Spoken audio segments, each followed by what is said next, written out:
Welcome. You can rest now. Let the weight of the day slip from your shoulders and allow the hum of the modern world to fade to a quiet murmur. Tonight, your thoughts can wander gently, slowly somewhere far away.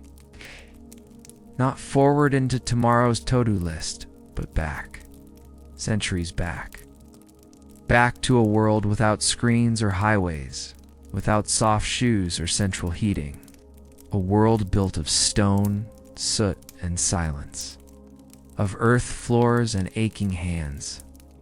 A world where survival was not a goal, but a grind. Tonight we travel to the Middle Ages not as a knight, not as a queen, not even as a figure carved into stained glass, but as someone more common, more invisible, peasant, a midwife, message runner whose name was never recorded. The ones who worked, who prayed, who endured. The ones history forgot. Before we begin, I'd love to know, where in the world are you listening from tonight? Are you drifting off in the quiet countryside? Or escaping the noise of a city that never sleeps? Leave a comment below and share your corner of the world. It's always comforting to see how far this calm can travel. And if this kind of slow, sleepy history brings you peace, consider subscribing to the channel. There's a new calming journey through forgotten times each week. Quiet, curious, and always gentle. Now back to the path behind us. This isn't the story of battles or coronations.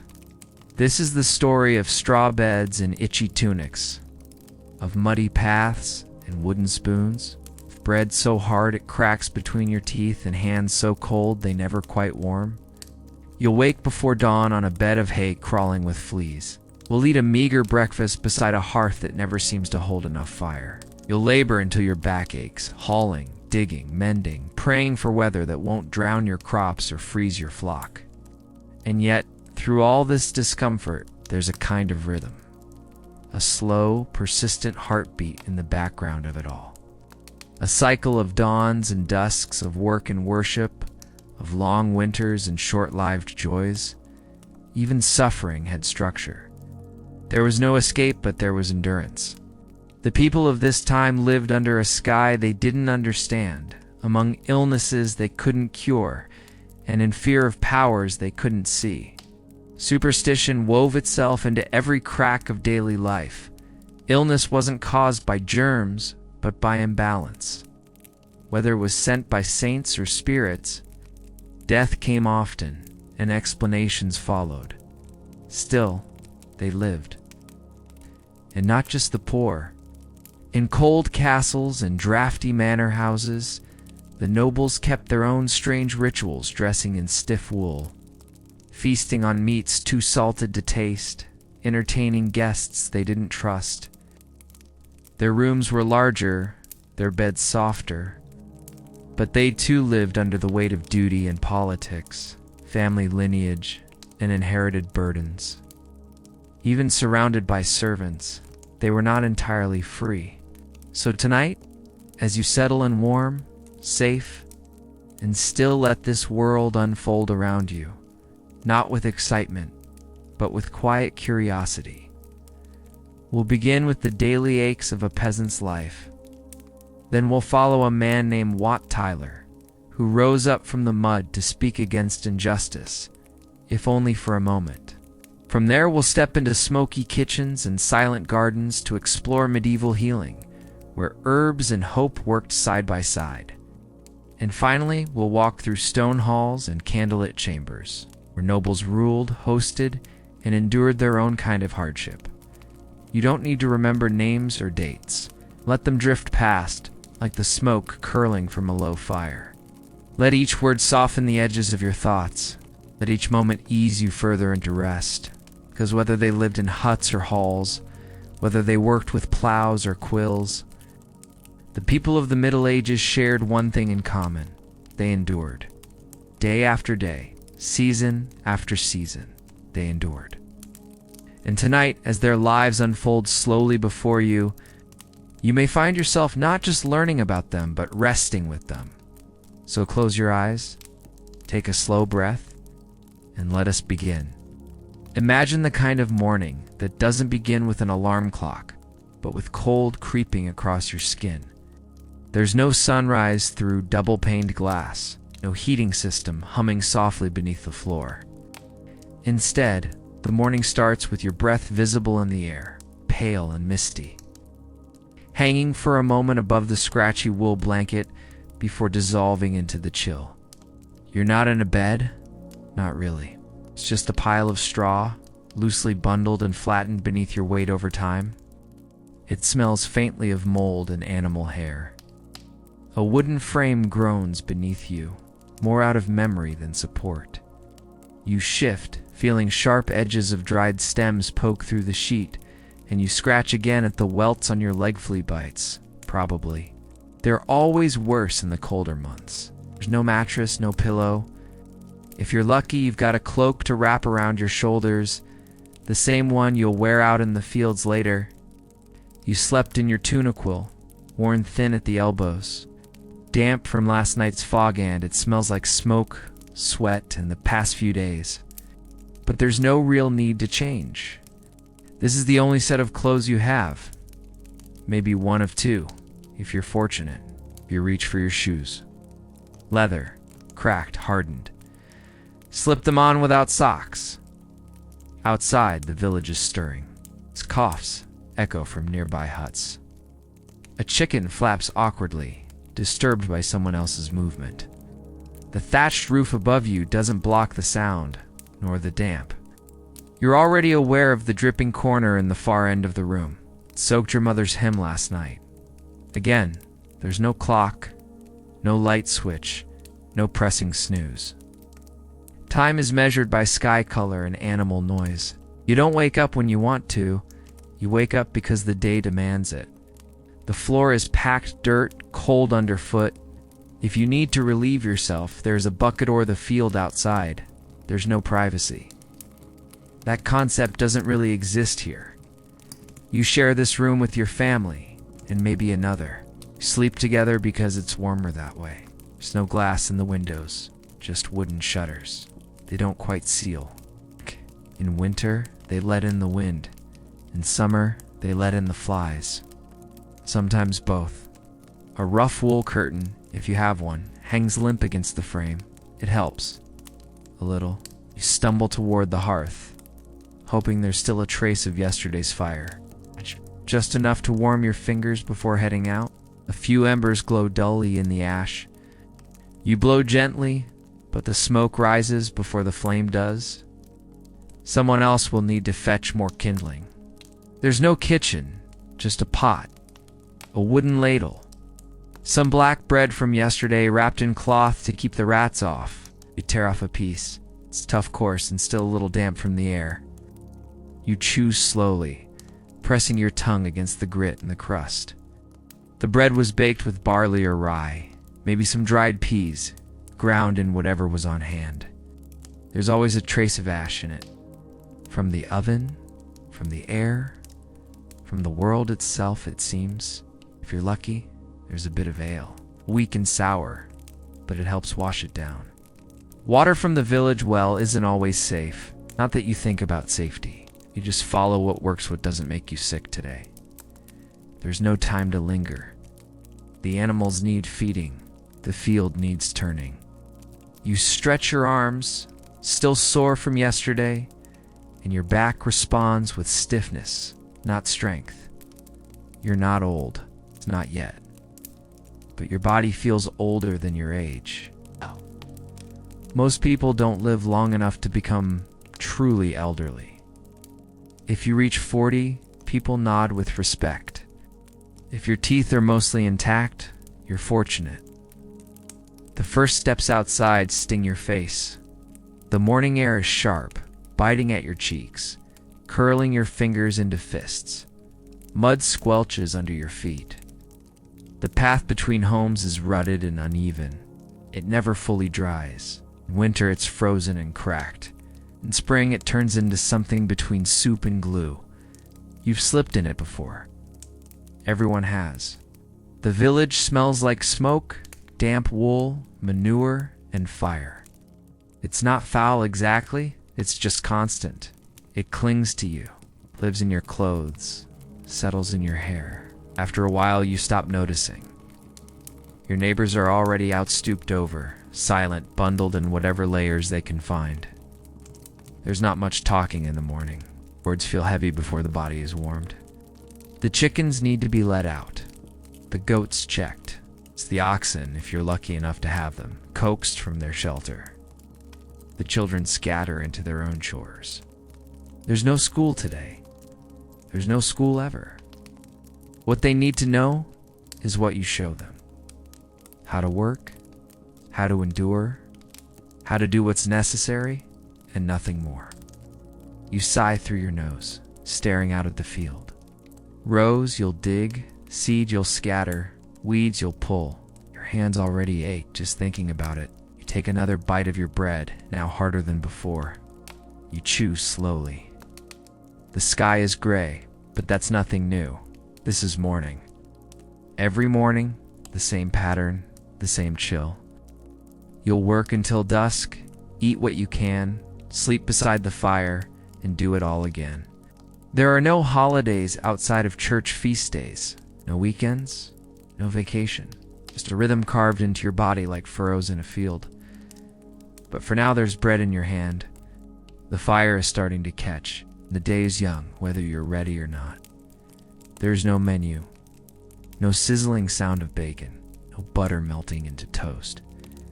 Breakfast in the Middle Ages is not a meal, it's a moment. A pause, just enough to stop the stomach from groaning too loudly while you work. You don't eat to enjoy, you eat to continue.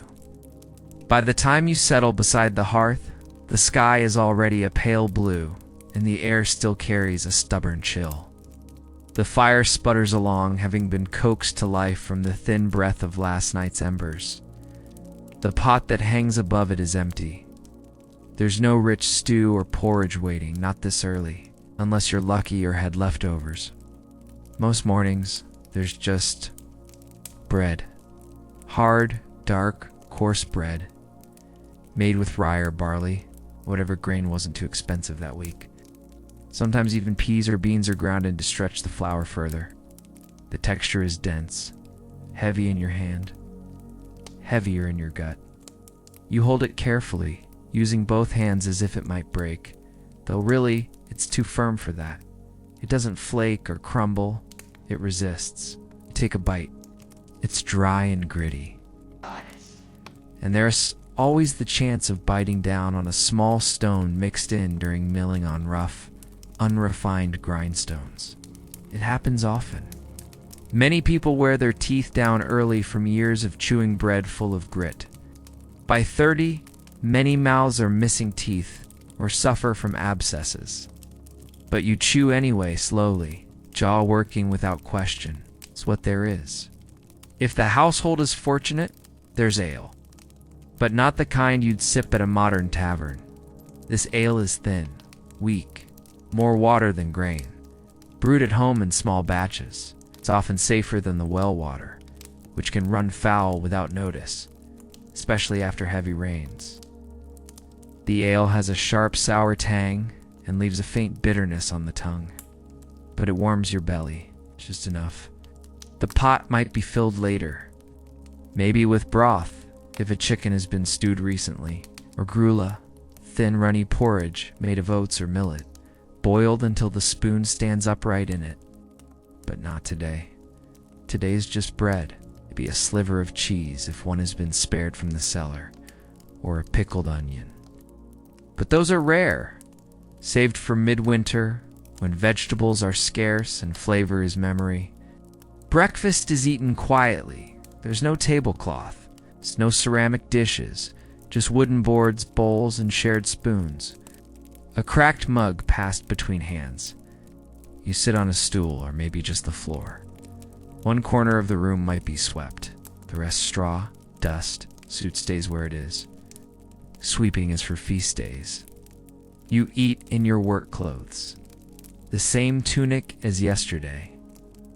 The same scratchy underlayer, if you have one, your belt cinched high to hold in the warmth. Feet still cold, fingers slow to wake, Around you, others do the same. Children chew quietly, blinking sleep from their eyes. An older sibling stirs, stretching before fetching water. Your spouse or parent rummages for the flint, preparing to relight a damp candle. No one speaks much, not yet. Outside, the animals have already begun their day. The rooster doesn't wait for light to crow. The pigs snort and shuffle in their pen, noses to the ground. They're smarter than they look clever, even but also always hungry. Like everything else here, chickens cluck and scratch, their feathers puffed against the cold. The goat bleats, sharp and impatient. She knows someone will come. Eventually you eat what you can, not what you want. There's no debate about choices, no asking what's for breakfast. The answer is always the same. Whatever there is. If nothing is there, then you don't eat. You work hungry. And you do it again tomorrow. And hunger is always close.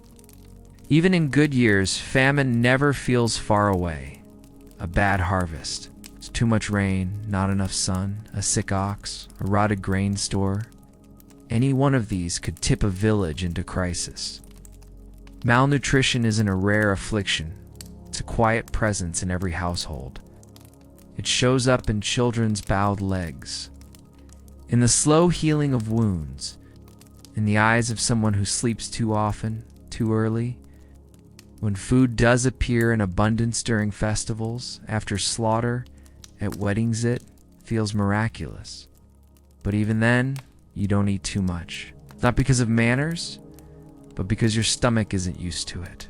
Too much food too quickly can make you ill. So you chew slowly, swallow carefully. Your body has learned moderation through necessity. If you're a child, breakfast might be smaller still. A heel of bread, torn from the loaf, and a sip of ale watered down even further. The idea of feeding children separately or with special attention hasn't yet arrived. They are simply smaller adults. They eat less because there's less to give.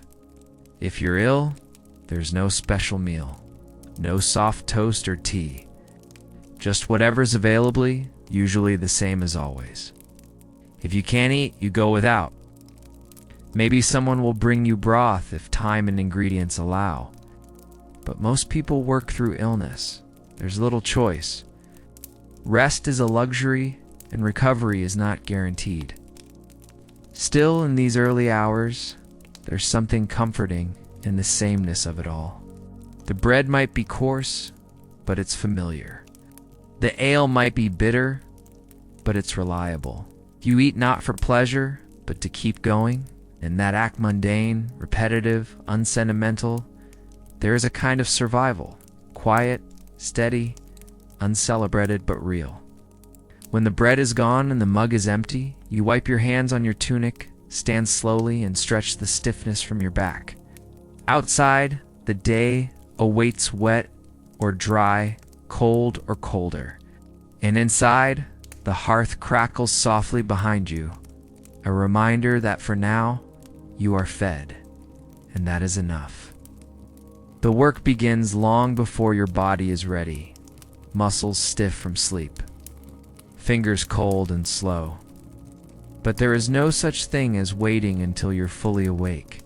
The sun doesn't rise for you. The fields don't pause. You step outside, the air sharp on your face. Your breath curls in the cold, hanging there like a quiet warning. Mud squelches underfoot thick and sticky, even this early. There are no paved paths, no firm roads, just rutted tracks where feet and carts have worn down the land. The tools are waiting, simple, worn, and heavy. A wooden hoe, its handle polished smooth from years of hands like yours. A scythe, a shovel. If you're lucky, an old iron plowshare dulled at the edge but still cutting. You might share it with neighbors, passing it from family to family in silent rotation.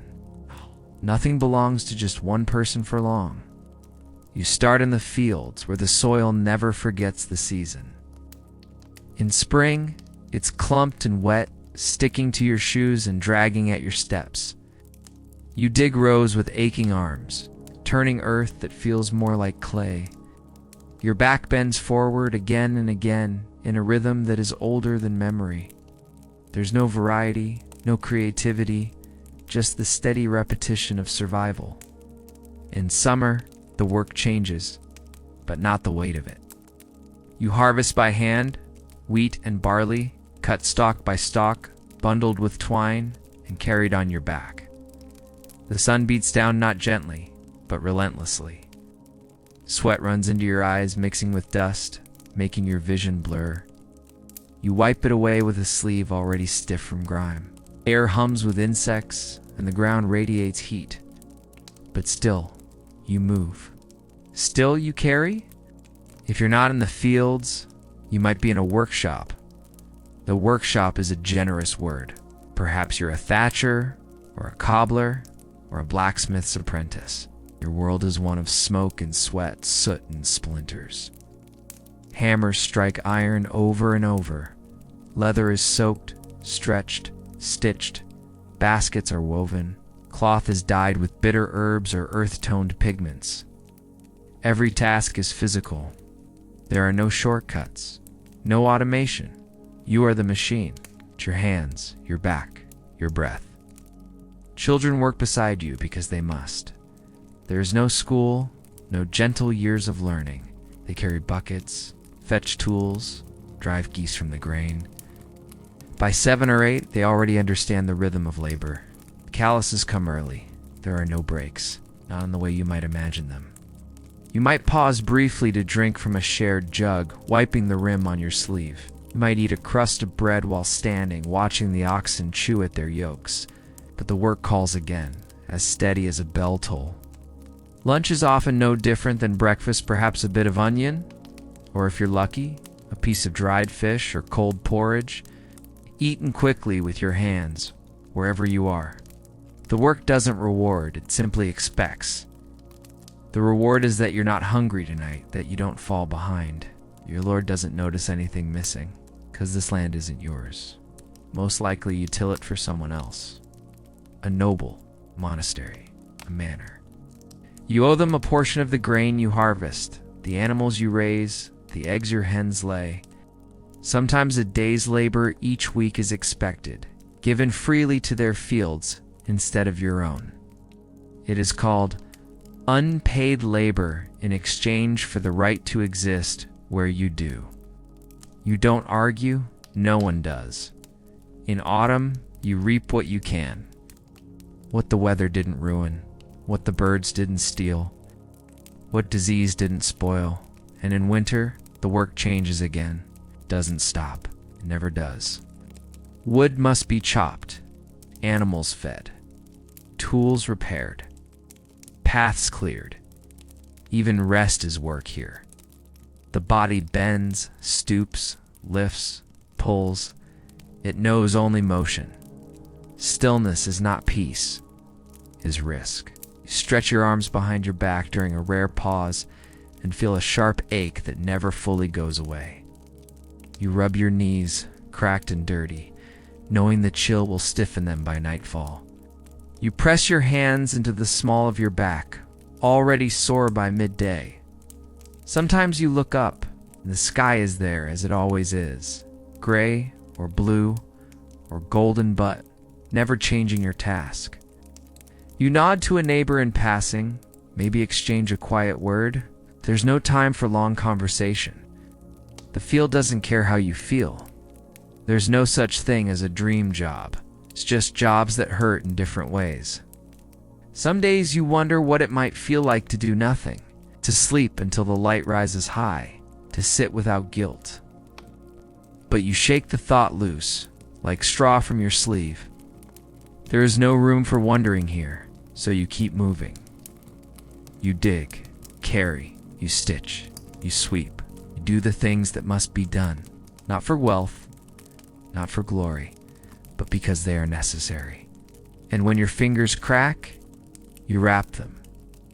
When your back protests, you lean on a fence post for just a second longer. When your feet bleed, you keep walking anyway. Because the work doesn't wait. The work never stops, and neither do you. The fields may be muddy, the work may be hard, but what truly shapes your days is what you can't see. In the medieval world, the line between the physical and the spiritual is thin. Everything, every cough, every storm, every poor harvest has a reason, and that reason usually lives in the invisible.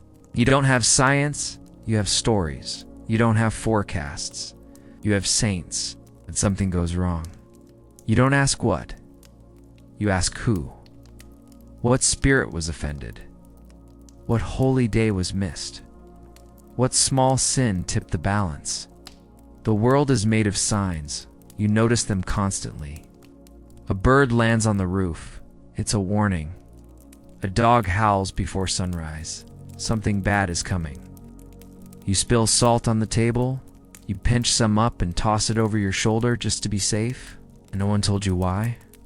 That's just how it's always been. If your child gets sick, it might be punishment. If your neighbor's cow dies suddenly, someone might be to blame. There are whispers. Eyes glance toward the woman who walks alone, the one with the quiet voice, the one who knows too much about herbs, the one whose cat watches like it understands. She may be wise. She may be dangerous. Sometimes both. The church stands tall in the village, not just physically, but in every corner of your life. Its bells mark the hours. Its calendar marks your weeks. There's Mass on Sunday, of course, but also on feast days, holy days, saints' days. You don't always understand what each one means, but you follow them anyway. You kneel when you're told. Cross yourself when you're expected. Repeat the prayers. Even if the Latin sounds more like wind than words, you believe in heaven? You believe in hell? But more than that, you believe in cause and effect, and in the church as power to explain what you can. When someone dies, it's not just sadness, it's a reckoning. Had they confessed their sins? Were they in a state of grace? Did they give enough to the poor? Did they anger someone? The priest performs the rites. Incense drifts through the air. The bells toll slowly. The grave is dug with care, but the questions linger. Illness doesn't come from germs. It comes from imbalance. Your humors, blood, phlegm, yellow, bile, black bile, must stay in harmony. If one dominates, the body suffers. You feel hot? That's excess blood, cold and damp, too much phlegm. Remedies follow the logic of balance. Heat is treated with cool herbs, cold with warm, sometimes a little bloodletting to drain the problem out. It doesn't always help, but it feels like doing something. And when medicine fails, as it often does, you turn to prayer, to charms, to relics. A piece of bone from a saint, wrapped in cloth and tied to a child's wrist, cross drawn on the forehead with ash, pilgrimage offered to a shrine miles away in hopes of healing. A candle lit not out of habit but desperation. The saints have jobs. You learn them like trades. Saint Sebastian for plagues. Saint Anthony for lost things. Saint Dymphna for madness. If the bees are sick, Saint Ambrose. If the cows won't give milk, Saint Bridget. If your eyes ache from sewing by firelight, Saint Lucy. You whisper their names like family. You make bargains in your heart. If you heal him, I'll walk barefoot to the chapel. I'll fast for 7 days. I'll give my only coin to the poor box. And yet, beneath it all, there's something older. A quiet thread that runs under the surface of your faith. A bone-deep instinct to knock on wood, to avoid crossroads at dusk, to leave a little bread out at night just in case. You'd never say it's magic. You'd never say it out loud.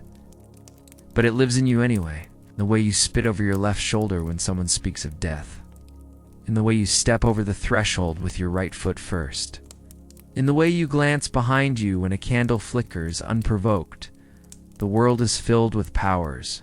Most are unseen. Some are sacred, some are suspect, and some are just strange. You've heard stories. We all have. The man who walked into the forest and came back mute. The woman who touched a stone and dreamed in Latin. The boy who fell ill after mocking a statue. Whether or not they're true doesn't matter. What matters is what they remind you. Be humble. Be cautious. Respect what you don't understand. When crops fail, it's not just weather. Maybe the priest forgot a prayer. Maybe someone sinned too boldly. Maybe something old was disturbed. A spirit, a boundary, a forgotten pact. You don't know. You only feel the wrongness in the air, in your bones. So you light another candle. You murmur another Hail Mary. You leave a little offering at the edge of the woods, just in case. Faith and fear walk together. The church speaks of love, of eternal rest, of mercy. But in your daily life, it's the fear that shapes your choices. Fear of sickness, fear of bad luck, fear of what might happen if you forget. Forget to bless your food. Forget to cross yourself at the cemetery. Forget to say thank you to the saint who answered your plea last time. The saints don't like to be ignored.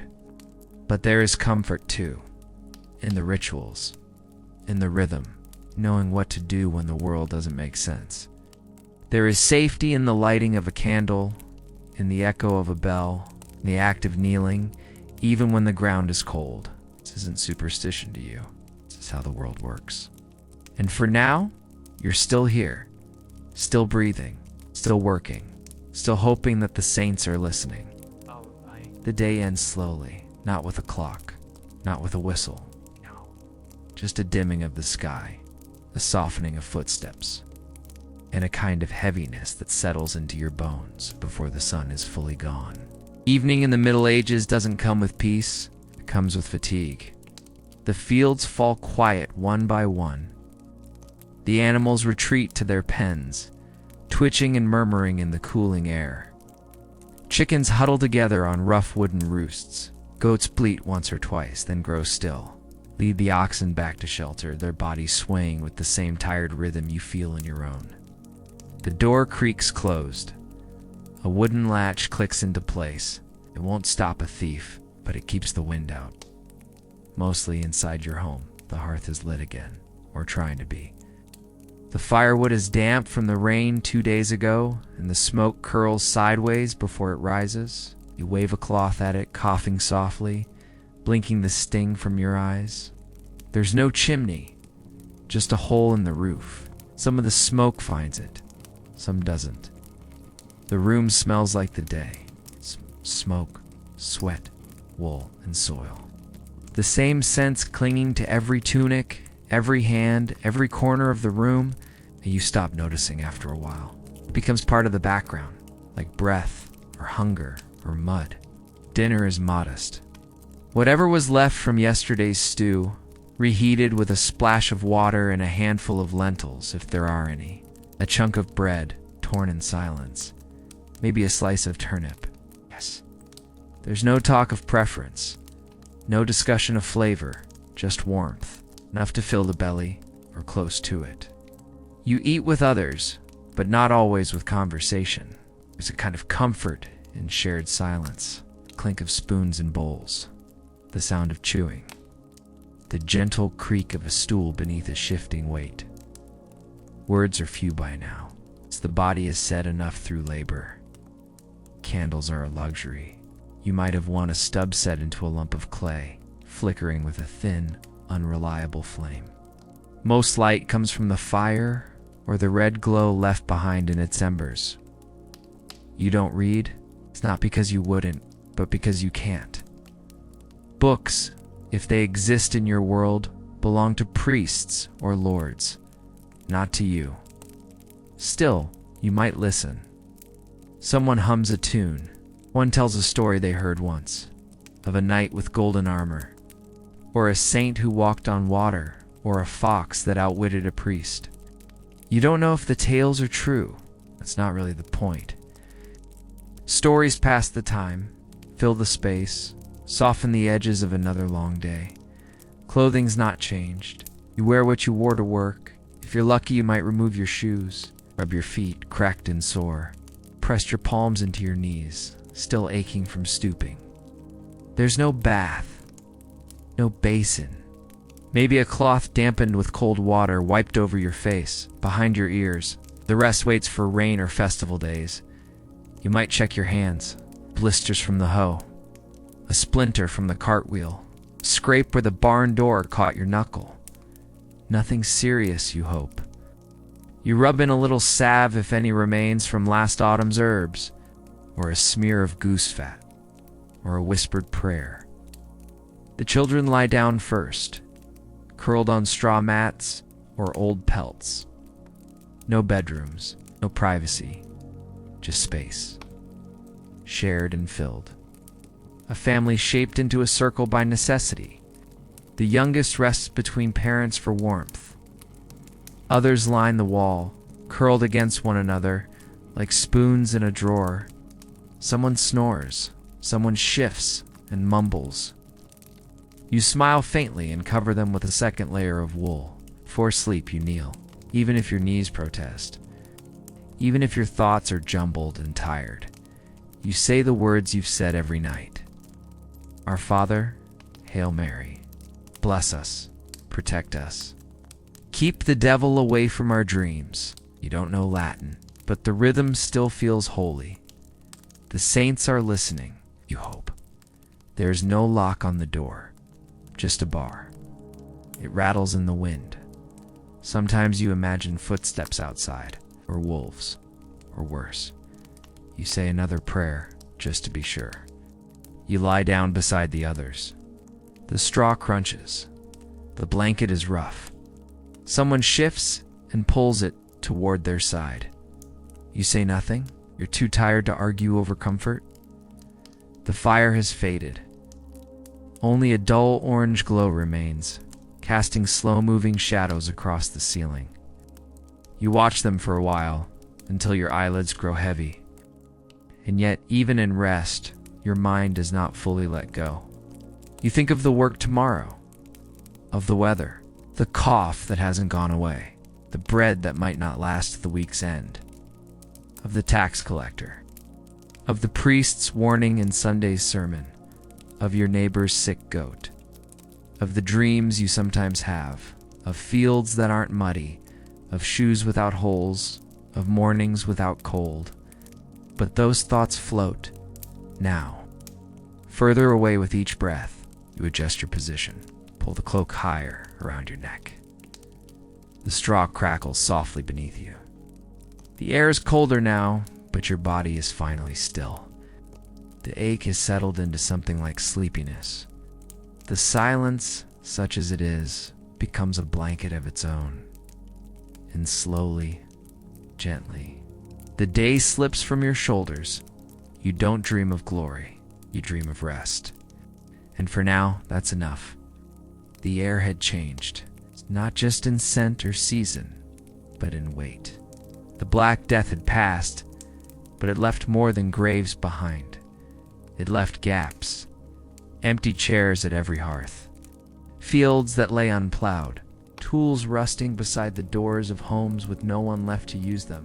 Entire villages gone silent, swallowed not by war or conquest, but by breathless, invisible death. No family was untouched. Not yours, not your neighbor's. The memory of the plague lingered in every corner of the countryside, not as a shout, but as a whisper. A faint echo of loss carried in the wind, in the hush of a church service, in the way people looked away instead of saying certain names. And yet, life went on. It always did. But something had shifted. There were fewer people now. Fewer hands to harvest the grain. Fewer backs to carry the load. And with that, a quiet, impossible idea began to form. What if those who remained mattered more? After the plague, for a brief moment, it seemed like they might. With laborers scarce, wages crept upward. A plowman could ask for more, shepherd might refuse a poor offer. The market changed. Not loudly, not overnight, but it shifted like frost retreating in the spring. Workers began to realize that their hands were needed. Their presence had value, but not everyone liked that. The landowners, still grieving but calculating, passed laws to freeze wages. Parliament issued the Statute of Laborers, declaring that workers must accept the same pay they received before the plague, even though the world had changed. Refusing work at those rates, a crime. Asking for more, a threat. And then came the taxes, to pay for war, to refill royal coffers, to keep the nobility afloat. New poll taxes were introduced. Flat fees, the same amount, no matter how rich or poor you were. One person, one tax. A simple idea with devastating consequences. For the lords, it was manageable. It was another weight, not measured in silver, but in struggle. A man might feed his family one week or pay the tax, but not both. Tension thickened. It wasn't dramatic, didn't erupt all at once. It simmered quietly in the villages, at the market stalls, in the pauses between mass and the murmured prayers of tired mothers, in the eyes of sons who saw their fathers crushed beneath burdens they could not lighten, and still the law demanded obedience. Officials were sent to collect, sheriffs and clerks. Some were harsh, others frightened. The system was not subtle. If you didn't pay, someone came. If they didn't find coin, they took what they could. A goat, a cart, a child pressed into forced labor. The punishment wasn't always formal, but it was always felt. The people watched, listened, waited. The hunger grew, not just in the belly, but in the mind. For fairness, for air, there was no grand plan, not at first. But stories traveled, word spread from village to village, of others who were angry, others who refused to pay, others who had taken to the roads, calling for change. Quiet voices became louder. Feet began to move. Men gathered in fields. Women stood at their sides. And through this rising fog of unrest, a name began to surface. Wat Tyler. No one knew him well yet. It's just that he was like them. A working man, a craftsman, a Tyler by trade. Not a noble, not a priest, just someone who had finally said, enough. And that word echoed. Because it wasn't just about money. It was about what the money meant. It was about being seen, being heard, being more than a body in a field, a name on a tax ledger. The plague had thinned the population. It had also cleared the way for a different kind of vision. A world not ruled entirely by bloodlines and inherited titles. A world where labor had weight, where voices could carry. Of course, not everyone believed in change. Most still feared it. And many clung to the way things were, because even misery, if familiar, can feel safe. But in the years after the Black Death, fear and hunger danced together, and their rhythms sounded like rebellion. You could feel it before you saw it. In the silences that grew longer at supper, in the glares passed between reeve and villager, in the tightening of fists around hoe handles, the way even priests paused before reading another royal decree aloud, it was coming, slowly, steadily. The plague had taken half of everything, but it had left behind something dangerous. Hope not loud. Just enough to make the poor believe they deserved more. And when hope rises in hungry hands, history begins to shift. His name was Wat, not Sir, not Lord, just Wat. He wasn't born with land. He didn't wear fine wool. And no one sang songs about him, at least not while he lived. He was a Tyler by trade, someone who worked with his hands. a man who shaped and set the materials that kept the rain off your roof. His work was quiet, practical, important in a way that was often unnoticed, like most things done by the poor. Wat Tyler lived in Kent, a county in southeastern England. Rolling hills, small villages, a place like many others where life unfolded in routines older than memory. But something had changed. The plague had come and gone, and the taxes had come and stayed. There was discontent in the air, like dampness that seeps into old beams, slow but spreading. Wat likely knew the weight of this long before he rose to anything resembling leadership. He would have seen it in the eyes of his neighbors. In the silence after sermons, in the anger that didn't yet have a name, people were tired of being pressed, of being ignored, of being expected to give more when they already had so little left. We don't know much about Wat's early life. There are no surviving journals, no childhood stories passed down in detail. In the eyes of history, he appeared in a flash and disappeared just as quickly. But what we do know is that when the moment came, when the tension became too sharp to ignore, he stepped forward. It's said that his own household may have been the spark. One story tells of a tax collector demanding payment for his daughter. When Wat refused, when he defended his family, his dignity, the confrontation turned violent. The taxman was killed, and with that act, something shifted. Word spread. It's not just of the death, but of the resistance. People heard Wat's name. It's not as a murderer, but as a man who would no longer be bent. And slowly, they began to gather around him. He didn't promise glory. He didn't offer riches. But he spoke plainly. He spoke like they did. And perhaps most importantly, he listened. To their anger, to their fear, to their sense that the world was rigged against them.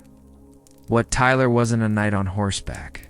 He was a man who walked alongside other men, facing the crowd that turned to lead it. And that made all the difference.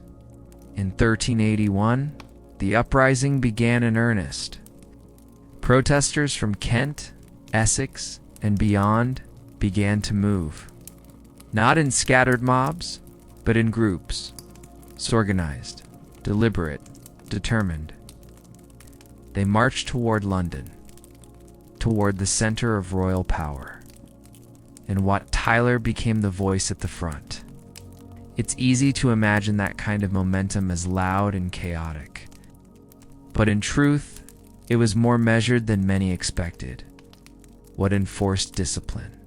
He insisted that his followers pay for food instead of looting, that they march together, that they speak with purpose. He wasn't just a symbol, he was a leader. At Mile End, just outside London, King Richard II, only 14 years old at the time, agreed to meet with the rebels. The king offered pardons, promised reforms, hinted at freedom, and for a moment it seemed as though the impossible might happen. That a king might actually listen. That the voice of the poor might carry into the highest halls of power. But the promises were soft, temporary, carefully worded, and Wat knew it. So he pressed on, into London, to the very heart of what had always seemed untouchable. The city was in shock. Gates opened, officials fled. The Archbishop of Canterbury, seen by many as a symbol of corruption, was captured and executed. The Tower of London was breached, a gesture perhaps, but a powerful one. The walls that had once divided nobles from commoners no longer felt so solid. And still Wat stood, calm, controlled, speaking clearly, demanding real change, an end to serfdom, fair wages, a system that acknowledged the people who made it run. It wasn't rage that drove him. It was resolve. There's something quietly powerful in that kind of leadership. No crown, no armor, just presence, just clarity, just the will to say what everyone else had been thinking for years. For a brief window in the summer of 1381, it felt like England might truly change, like the long shadow of hierarchy might break, like a Tyler from Kent might bend the ear of a king. Of course, history doesn't always reward those moments, but for now, he stood tall. Wat Tyler, a working man with mud on his boots, fire in his chest, and thousands behind him. And all of England watched. They didn't storm the roads, they walked them. Not in rage, but in rhythm. Not in chaos, but in unity. Thousands of feet, from hundreds of villages, following a path no one had taken before. Not like this. The march to London in the summer of 1381 didn't begin as an army. It began as a movement, quietly at first. Small clusters of villagers, farmers, apprentices, craftsmen, some barefoot, some with sticks, some with nothing but calloused hands and words that had gone unheard for too long. They weren't soldiers or laborers, and they were done being ignored. Wat Tyler moved with them, not above them. He didn't wear a crown or ride a white horse. He was simply there, steady, clear-spoken, focused. And as the march grew, so did his presence. People joined not out of wild ambition, but out of shared exhaustion. The weight of taxes, the grip of laws, the unchanging rules written by those who never bent their backs in a field. The countryside responded like a long-held breath finally exhaled. From Kent, from Essex, from Sussex and Norfolk, it came by road, by cart, by foot. Some carried farming tools. There's nothing at all. Women walked beside men, children too. It wasn't a rebellion of warriors, it was a procession of the overworked. They stopped in towns and villages along the way, and each place became a mirror. Some gave food, others cheered. A few watched with silent unease. But in every village, the same truth repeated itself. They were not alone in their suffering. What had once been private anger was now public, shared, spoken aloud.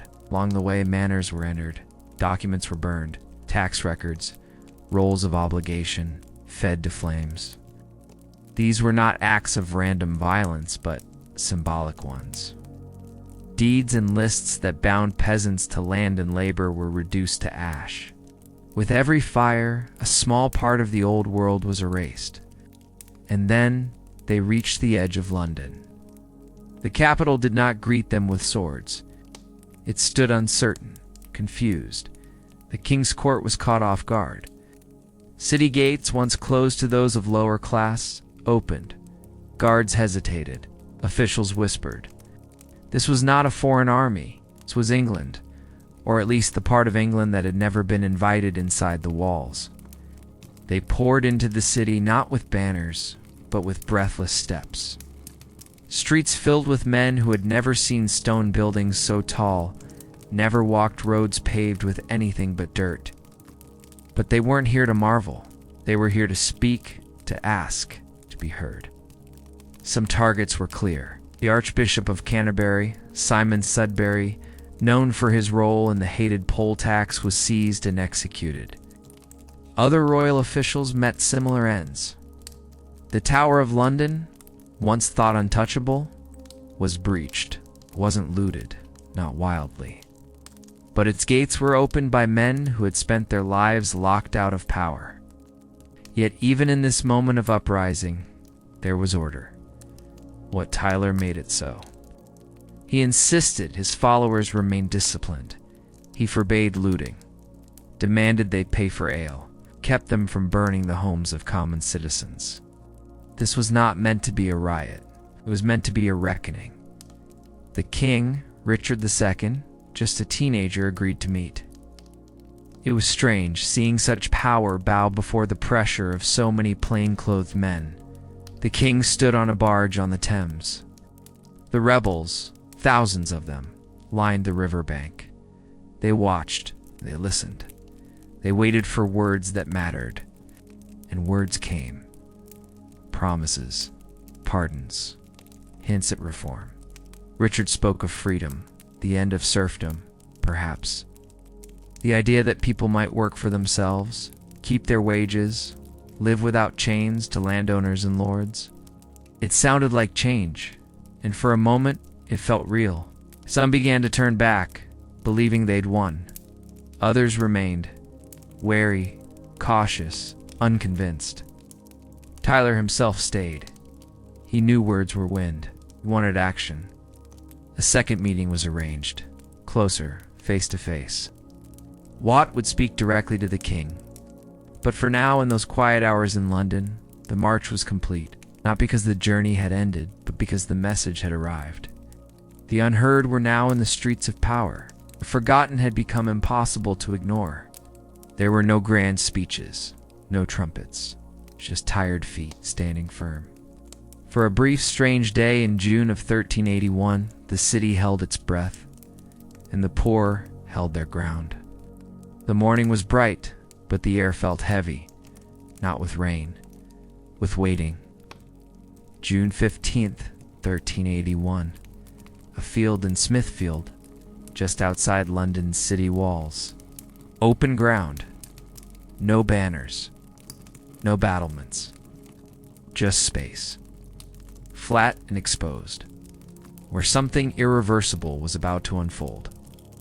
King Richard II stood with his men, just 14 years old, dressed in regal colors, surrounded by nobles, soldiers, and silent watchers.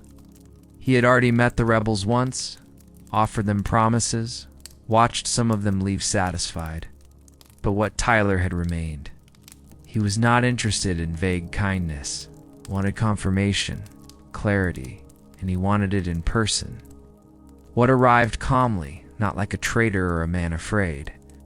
He came on horseback, riding with steady purpose, his body upright, his presence quiet but firm. Around him were a small group of his closest men. Not an army, not an entourage, just others who believed as he did. They approached slowly, their pace deliberate. Neither side wanted to startle the other. The two figures met at the center of the field. One, a king by birth. The other, a leader by necessity.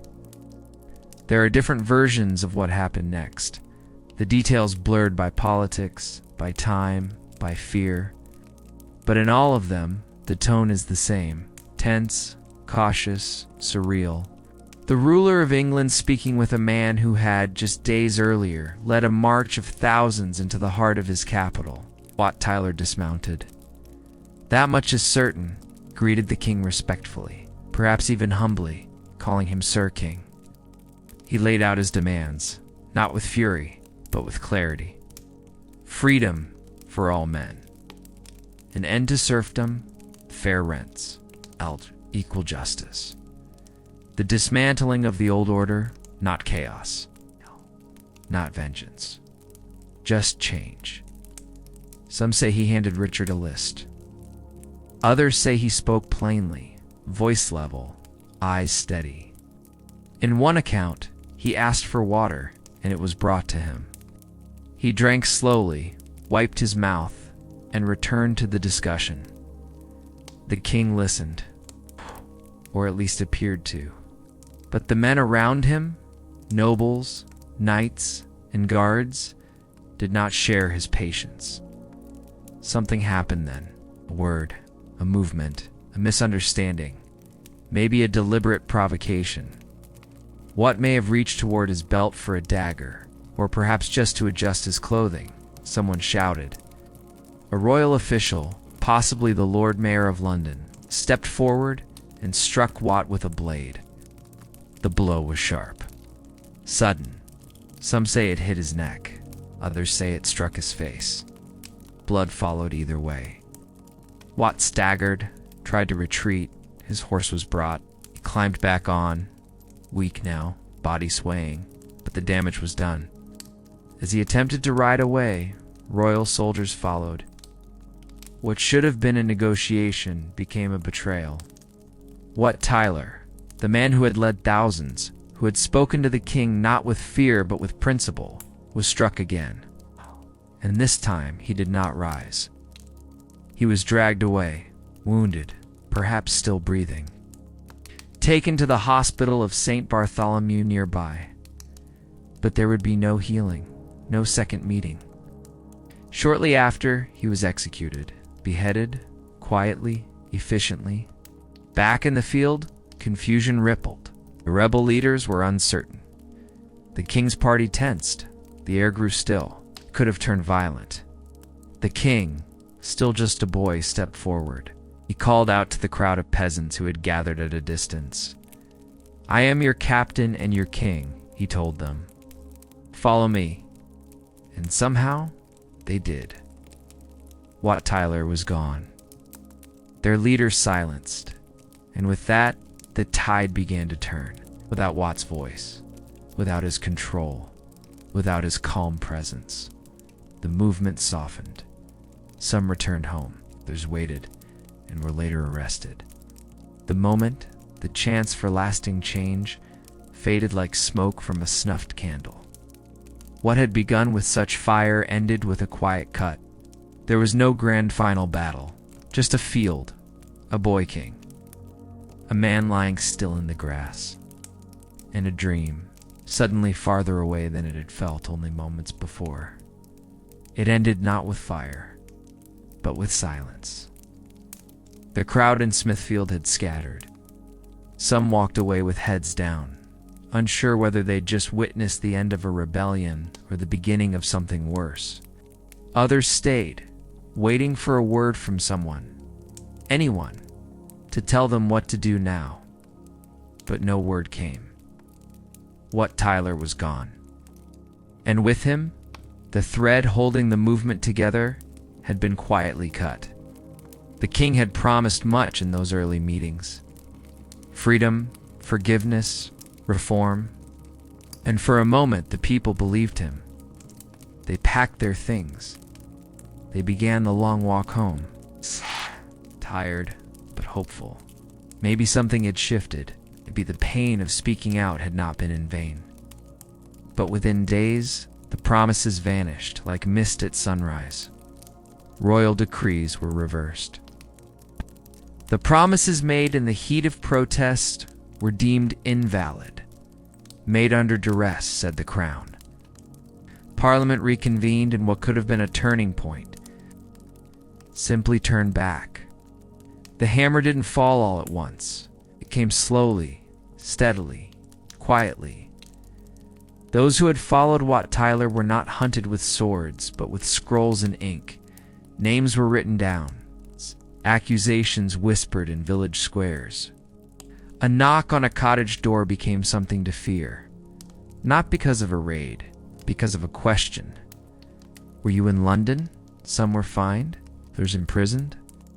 A few were executed. Not in great public spectacles, but in simple, quiet acts of restoration. An old world reasserting itself, one body at a time. Most people, though, simply faded back into the background. Back to their homes, their fields, their fires. The rebellion, once so full of motion, dissolved into stillness.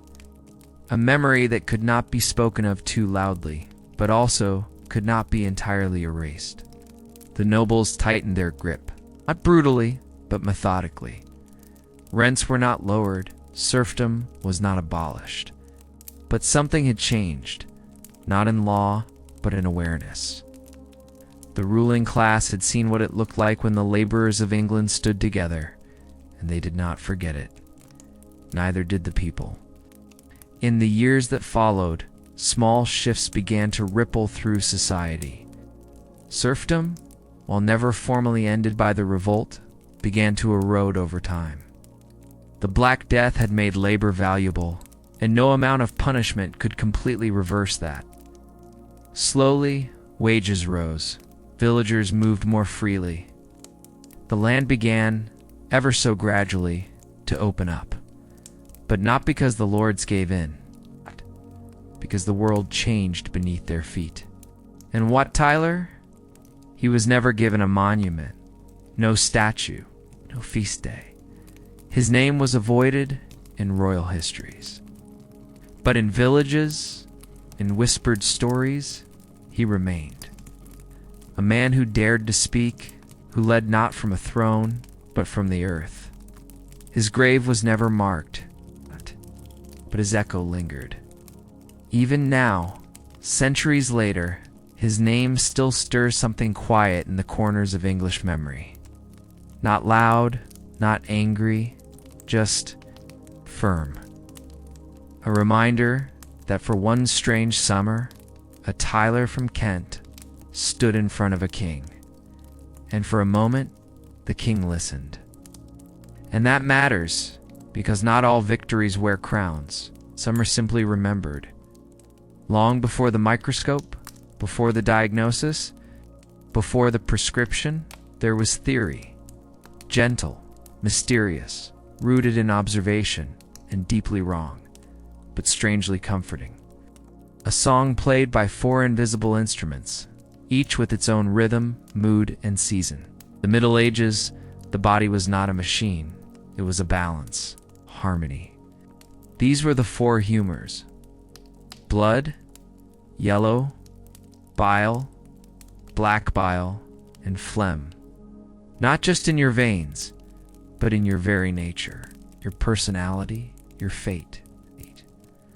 Through Rome, through Byzantium, through monasteries and marketplaces, their words arrived in the minds of medieval healers and stayed for centuries. They weren't metaphor, they were reality. Blood was warm and wet. Phlegm was cold and wet. Yellow bile, hot and dry. Black bile, cold and dry. These traits weren't just for labeling, they governed everything. Every ache, every fever, every burst of anger, explained by these 4 fluids swirling inside you. The idea wasn't born in Europe. It drifted west from the writings of Hippocrates and Galen, ancient Greek physicians, whose theories had traveled farther than any soldier. The theory was simple and endlessly complex. Each humor had qualities: hot or cold, dry or moist. If you were too cold and still, you might need mustard seeds, garlic, pepper, something to stir the inner fires again. Not completely, it was. In its way, a system. A lens through which to view the chaos of illness, mood, and misfortune. And when nothing else made sense, a system, any system, was a relief. The seasons aligned with the humors. Spring was blood. Summer, yellow bile. Autumn belonged to black bile. Winter to phlegm. The elements tied too. Air for blood. Fire for yellow bile. Earth for black bile. Water for phlegm. And so, the human body, and by extension human life, was caught in a vast, interconnected web of fluids, winds, elements, and stars, or melancholic.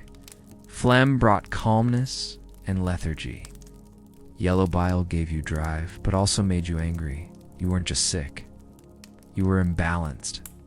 Too much blood made you jovial, energetic, but also impulsive. Too much black bile made you thoughtful. If you were to warm, you might be bled. If you were to damp, a drying herb or a purging syrup wasn't nonsense. Doctors, such as they were, trained in these ideas, some in universities, others in monastic libraries, others still learn from books passed hand to hand, copied slowly by candlelight. Their treatments weren't random. They followed charts, diagrams, rules. The body was a garden, sometimes overwatered, sometimes parched. Their job was to tend it. The theory trickled down into kitchens, into gardens, into the hands of mothers and midwives and monks. People understood their own bodies in these terms. They spoke of being choleric or melancholic as naturally as we speak of moods and mood swings.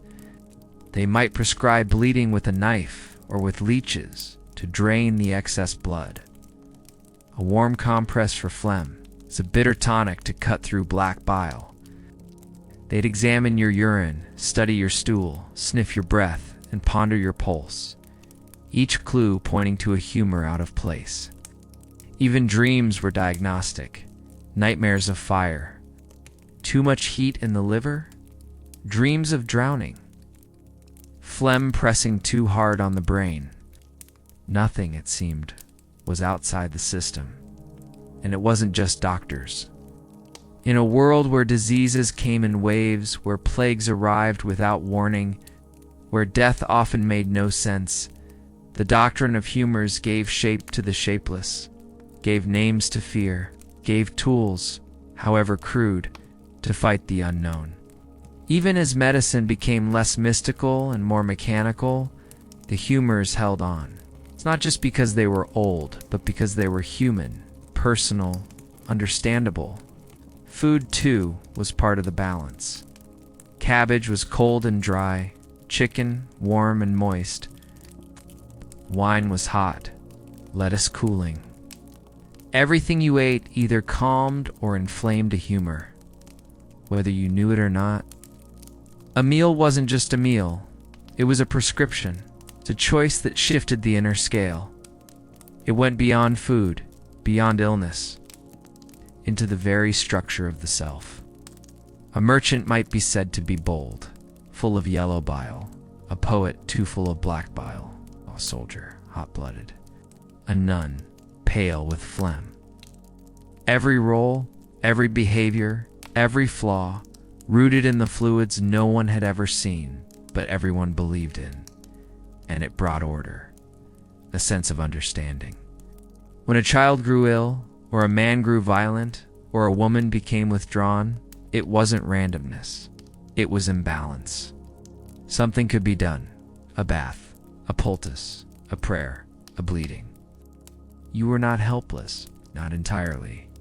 And though the system had no real foundation in biology, it had a strange kind of comfort. It lingered for centuries. Even as new discoveries arrived, even as anatomy advanced, they told you that your suffering had a reason. You weren't cursed, just out of balance. But with time, attention, and the right herb or prayer, balance could be restored. Long before pharmacies, before printed labels and measured pills, healing came from leaves, roots, and memory. In the Middle Ages, it was not hospitals or physicians that most people turned to first, but the earth. Walled for protection from animals, from the weather, from forgetfulness. Inside, rows of herbs grew in neat beds. Comfrey, yarrow, mint, fennel. Each plant had a purpose. Each was remembered not for its beauty, but for what it might relieve. To walk those paths was not to wander, but to follow a kind of living manuscript, a prescription written in green.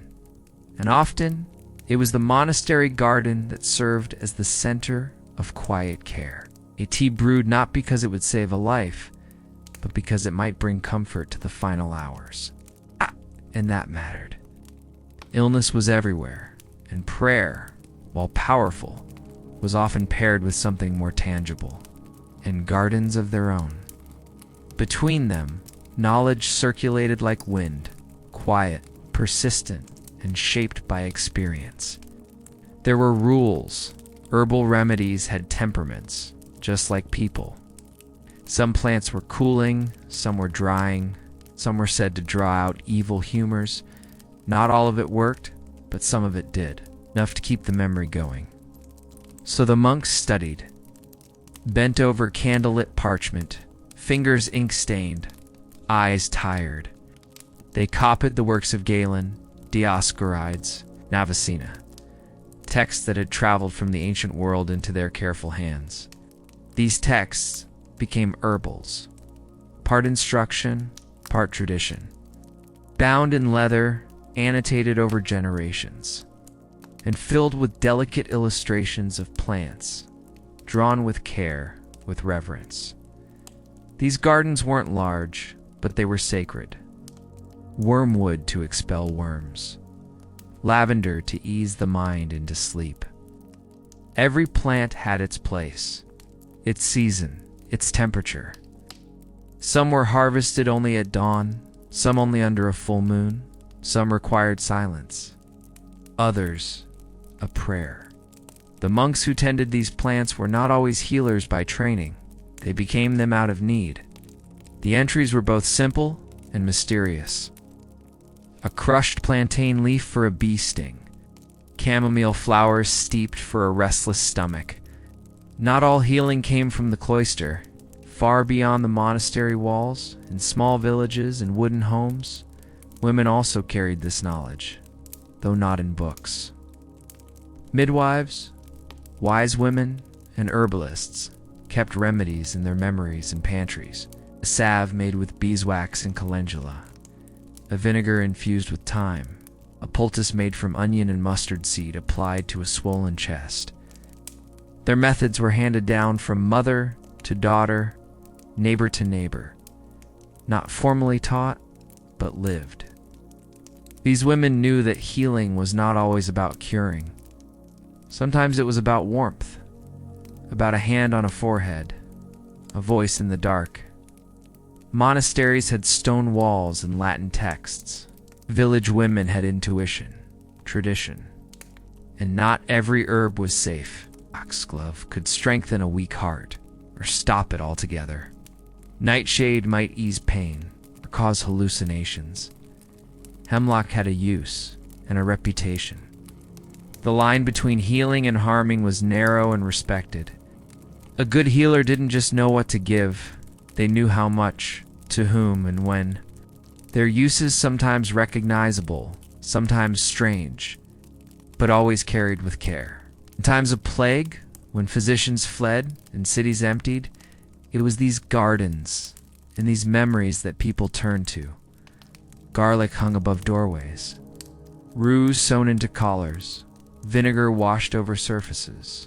Not cures, exactly, but shields. Small acts of resistance against something too big to understand. You'd find them in the corner of a cottage, leaning over a newborn with weathered hands, or in a smoky room, steeping herbs while murmuring a half-prayer, half-recipe. They recalled when the baby came early. They knew how to wrap a wound with moss and honey, how to ease coughs with thyme and vinegar, how to comfort a woman in labor with warm water and whispered words. They knew the color of dangerous blood, the sound of breath that meant infection, the look in the eyes of someone about to slip away. And they acted not because they were asked, but because there was no one else. When the bleeding wouldn't stop, when the fever refused to break, when no one else would come, and something had to be done. Some of the manuscripts survive even now, bound in vellum, faded and annotated. It's filled with ink drawings of plants you might still find in your own backyard.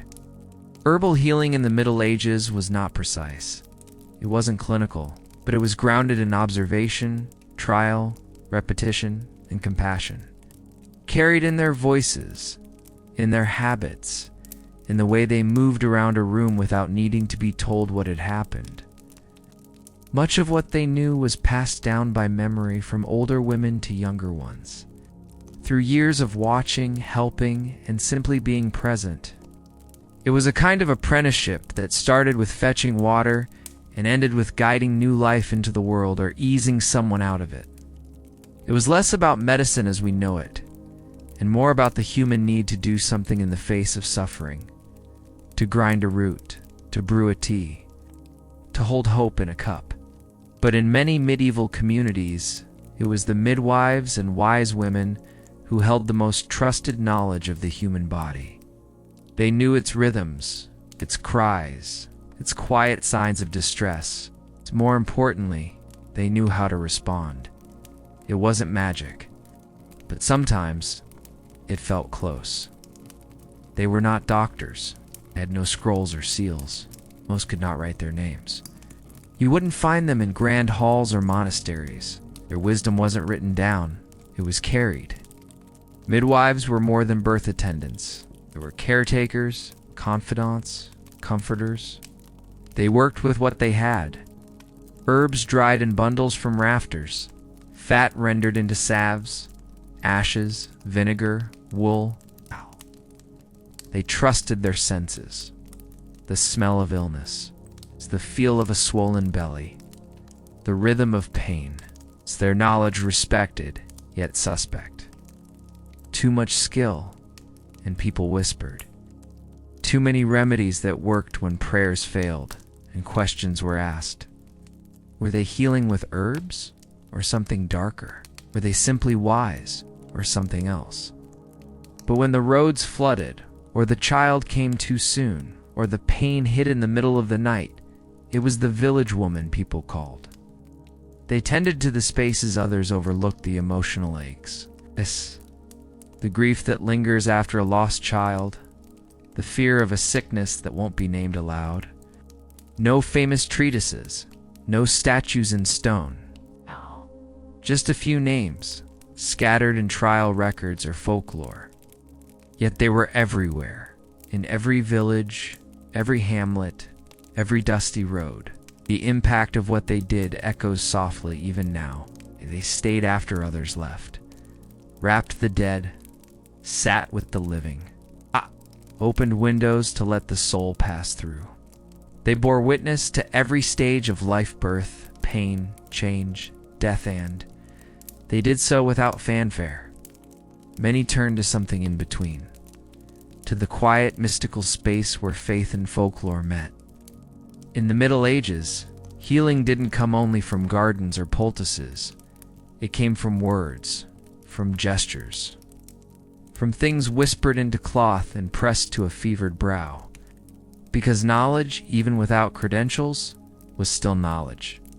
And care, even without ceremony, was still care. They had no charts, no instruments beyond what their hands and eyes could tell them. Midwives and wise women often existed just outside the light, quietly, steadily. They weren't in it for glory. There was none to be had. There was only the work catching babies in the coldest months, cleaning wounds that festered, sitting beside the dying while others turned away. They were not paid much. It's often they were not paid at all. A loaf of bread, a chicken, a promise to help later. That was enough. Tolerated but not trusted. Welcomed in times of need, but quietly watched the rest of the time. It didn't take much to shift from healer to witch. A miscarriage, a death in the night, a storm after childbirth. Any unexplained sorrow could become blame, and blame needed a target. And somehow, they kept people alive more often than they were given credit for. But they walked a thin line. Their work was necessary, yet feared. In a world where the church held the final word on good and evil, even so, they continued. Sometimes they had rivals physicians, educated men from towns who dismissed their work as superstition. They didn't just heal the body.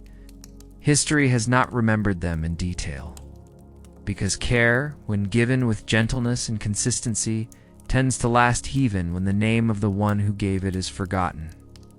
When herbs weren't enough, and prayers alone felt too far away. Spells, charms, blessings, they were not seen as strange. They were normal. They were part of daily life. They might be muttered while stirring a pot or traced onto bread dough before baking. Some were passed down like recipes with exact phrasing and precise order. Others were improvised, desperate, breathless, spoken in the dark when the cough wouldn't stop or the bleeding wouldn't slow. These weren't spells in the sense of witchcraft, not to those who used them. They were tools, just as holy water and relics were tools, just as herbs and tonics were.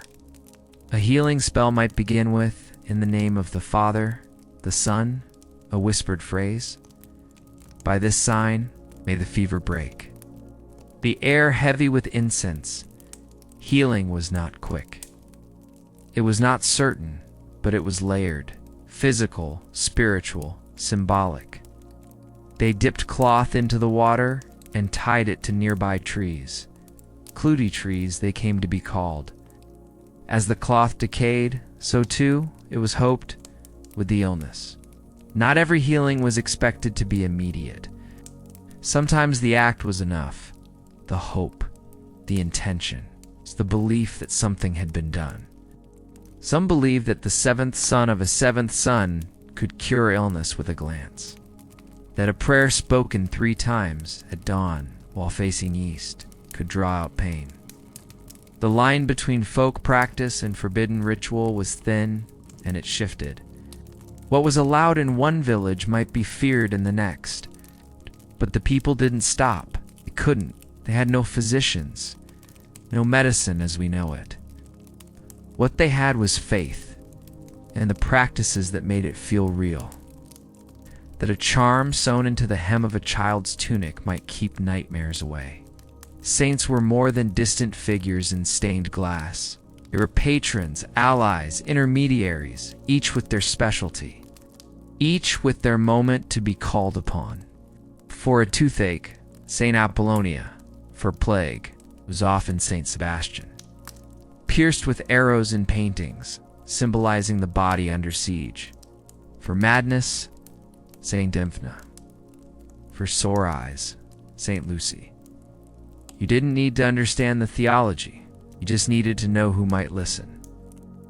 And the Holy Spirit, and end with instructions to tie a piece of red thread around the wrist. It wasn't superstition to them. It was protection. And when a life hung in the balance, you used everything you had. The church was always present in these moments, sometimes guiding, sometimes watching. If a child fell ill, you might pray to St. Nicholas.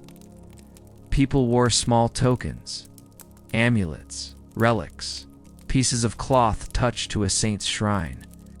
A splinter of wood said to be from the true cross, a string blessed by a priest, pebble carried from a holy well. These were sacred touches, carried not as decoration, but as quiet defenses, against illness, against fear, against what couldn't be seen or explained. In many homes, healing began with touch, a hand on the chest, a cross traced on the forehead. Monks had their rituals too. Psalms recited over the sick, Latin phrases sung in slow rhythmic tones. Sacred wells were visited by pilgrims, hoping for cures. These traditions weren't always embraced by the church. Some were condemned, others quietly tolerated. To be touched by a priest's hand, to feel the cool rim of a saint's cup, to hold a charm that had been blessed. These weren't luxuries. They were threads in the fabric of survival, something to grip when the world tilted toward loss. And whether or not they healed the body, they almost always soothed the soul. Earthy, there were no lab coats, no crisp diagnostics, no guarantees. Just trial, error, and a willingness to try again, because to be cared for, truly cared for, is a healing in itself. Whether through herbs or oil, prayer or chant, charm or touch, in the end, the words mattered, the rituals mattered. Not because they were pleasant or even especially effective, but because they fit the theory. If the body was sick from too much blood, then blood must be removed. And leeches, obedient and quiet, did exactly that. But doing something, anything, felt better than doing nothing. They were kept in jars, in damp cellars, or tied in cloth pouches. Most treatments were layered, a poultice and a prayer, tea and a charm, leading and fasting. Not because anyone thought these methods perfect, but because layering hope felt safer than leaning on just one thing. Brew the tea again, sing the prayer again, wait, watch, try again. You place them on the skin, sometimes near a swollen joint, sometimes on the temples, sometimes wherever the pain seemed most insistent, and waited. They latched, they fed, they fell away. And with that, it was believed balance might be restored. The feeling that someone stood between you and the dark, that mattered most of all. Medicine in the Middle Ages wasn't elegant. It was slow, messy. If a wound bled too long, you packed it. If a fever ran too high, you cooled it. If the belly ached, you soothed it. Sometimes it worked, sometimes it didn't. But always, you tried. It began with what was available. Leeches were common. It wasn't painless, but it wasn't dramatic either. Just a slow drawing out of something invisible. And often, people felt better afterward, whether from relief, suggestion, or sheer exhaustion. The ingredients varied from place to place. Mustard seed for heat, onion for drawing, clay to dry, honey to soothe.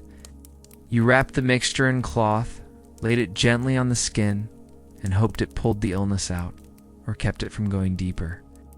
Poultices were another tool. Crushed herbs, mashed roots, soaked bread, even spider webs. Applied warm and damp to swollen skin or aching joints. Sometimes the skin blistered. Sometimes it stung. Sometimes it felt like nothing at all. Repetition was key. Healing wasn't a single act. It was a rhythm. Apply the poultice. Change the bandage. There were no silver bullets. No one-and-done cures. And when something seemed to work, even once, it was remembered. Written in the margin of a book. Spoken to a neighbor. Asked to a daughter. It became part of the collective archive of survival. Not science, exactly, but a kind of memory carried forward. There was little understanding of infection, but plenty of understanding of wounds. Deep cuts were washed with vinegar. Burns covered in animal fat or resin. A field worker might know which weeds soothed bug bites. A shepherd might know how to set a bone. Knowledge didn't live in institutions. It lived in bodies, in hands, in repetition. Broken bones were splinted as best as could be managed, then wrapped in linen and left to nature's slow repairs. Not because you were certain, but because the body asked, because the person mattered. You didn't expect miracles. You expected time and pain. And maybe, if the seasons were kind, recovery. Illness was a part of life, and healing, real healing, was rare, but care was not. Boil the water, steep the leaves, fold the cloth, place it on the brow, watch the breath, count the beats. Whisper the same words you heard as a child. People sat beside the sick, changed cloths, lifted spoons, held hands, even when the outcome was uncertain, especially then. You didn't need to know anatomy to be a healer. You just needed to stay. Midwives, monks, mothers, laborers, they all practiced medicine in their own way. There was comfort in that repetition. In the way familiar movements made fear feel smaller, it was about tending, showing up, trying, again and again. And even when it didn't work, even when the fever didn't break or the wound didn't close, the effort itself held meaning. Because healing in those days wasn't just about curing. That was all you could do. And sometimes the sun rises for nobles too, but it doesn't rise gently. A nobleman or lady in the Middle Ages docen tea-wakes slowly beneath a feathered quilt or stretch in a warm, sunlit room. Instead, their day begins with duty. Always with duty. The castle may be grand with thick walls and tall towers, but it is cold. Disputes to settle, land to manage, servants to oversee, and none of it cares whether you slept well. Even in summer, the stone stays cool beneath bare feet. In winter, it bites. A servant enters quietly, bringing fresh water in a ceramic basin. It's not warm. You splash it onto your face and shiver. Not to refresh yourself, but because cleanliness is expected. Not bathing that comes rarely, but at least this small gesture of dignity before the day begins. The windows are unglazed, just wooden shutters opened for light, then closed again when the breeze becomes too sharp. You oversee them from a distance, through layers of hierarchy. Reeves, bailiffs, stewards. But when something goes wrong, The final judgment is yours. A broken fence, a stolen chicken, a tenant's illness that threatens a harvest, all of it arrives at your door, and you're expected to resolve it. The hearth crackles with life, but only in one corner of the room. You learn to live within its reach. Before the body even stirs, the responsibilities are already waiting. Letters to read. The room is dark, lit only by the faintest flicker of the hearth. If it was stoked during the night, dressing is not a solo affair. Your garments are layered, often stiff, heavy, and symbolic. Morning devotions, offered from a kneeling cushion, lips moving without sound, gratitude, confession, or simply obligation. You don't need to feel it, you just need to do it. The chapel is close by, and a private priest is often waiting.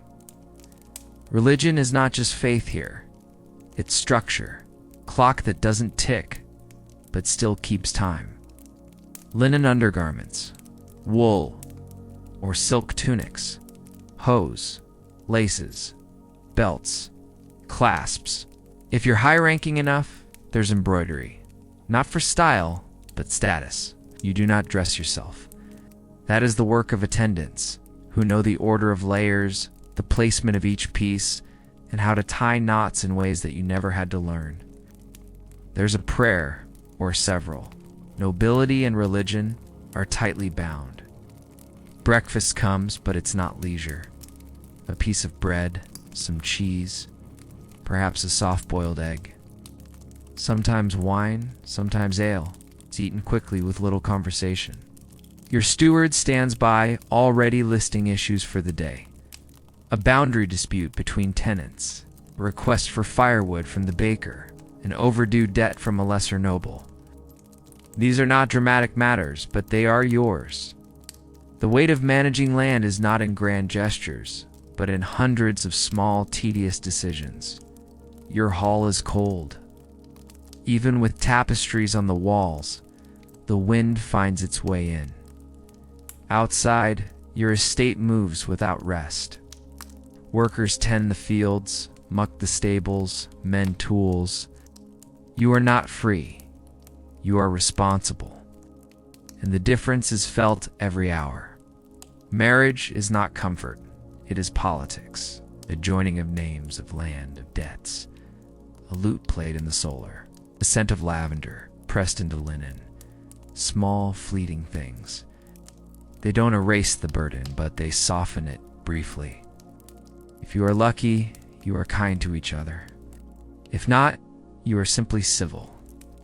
Children are not only family, they are future alliances, heirs, potential peacekeepers, perhaps bred with soft cheese, a sip of warmed ale or spiced wine. A bit of yesterday's meat reheated if anyone had bothered. Meats dominated, boar, mutton, rabbit, venison, or goose roasted, stewed, or sometimes preserved in salt. A pie might contain minced lamb, prunes, and saffron. A stew might blend almonds, wine, and rosewater. The dishes were not simple. They were complex, layered, sometimes strange to modern taste. But they weren't made to nourish, or made to impress. There was bread, of course, but it was white and refined, a mark of status. Vegetables were often overlooked or boiled beyond recognition. Spices were plentiful not for flavor alone, but to mask the taste of meat that was in tea as fresh as it should have been. But the real affair began later, with the main meal served sometime between late morning and early afternoon. Even in your most private spaces, the expectations are public. Light, if it filtered in at all, came from narrow slits in the stone walls' windows without glass. Only wooden shutters opened to the sky. The fire in the hearth blazed to life, crackling with thick logs, more for show than for warmth. Smoke curled upward toward the rafters and sometimes drifted back down, leaving everything close. Hair, food with a faint permanent scent of wood and ash. And yet, there are moments. A quiet walk along the wall walk. A letter from a cousin far away. Before midday, you've handled 6 matters of estate, spoken with 2 guests, approved a supply order, listened to a monk's report, and agreed to mediate a quarrel between tenants. You have not sat alone. You have not chosen your schedule. You have not rested. Because here, nobility is not luxury. It is structure. It is duty. And it begins from the moment you open your eyes. Meals in the manor were more elaborate than those of the peasantry, but not necessarily better. They were heavier, richer, and far more frequent, but health was rarely the goal. In fact, for all their privilege, the noble classes often ate in ways that modern medicine would quietly raise an eyebrow at. Breakfast, if taken at all, was usually more of a prelude than a meal.